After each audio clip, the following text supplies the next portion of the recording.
بسم اللہ الرحمن الرحیم۔ ہم سے حجاج بن منہال نے بیان کیا، وہ کہتے ہیں کہ ہم سے شعبہ نے بیان کیا،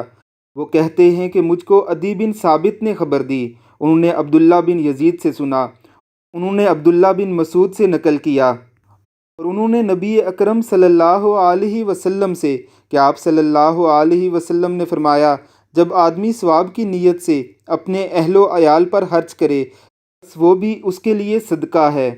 صحیح بخاری حدیث نمبر 55۔ سبحان اللہ، کتنا ہی خوبصورت دین ہے جو انسان کی اپنی ذمہ داریاں نبھانے پر بھی اس سے اجر کا وعدہ کرتا ہے۔ اہل و عیال کا نان نفقہ تو انسان کی بنیادی ذمہ داریوں میں سے ہے، لیکن کتنا ہی خوبصورت مذہب ہے اسلام کہ اس بنیادی ذمہ داری کو پورا کرنے پر بھی ثواب اور اجر کے وعدے کرتا ہے،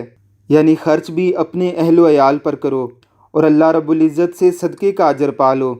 اذان ٹی وی کے ناظرین، آج سے ہی ہم سب عہد کرتے ہیں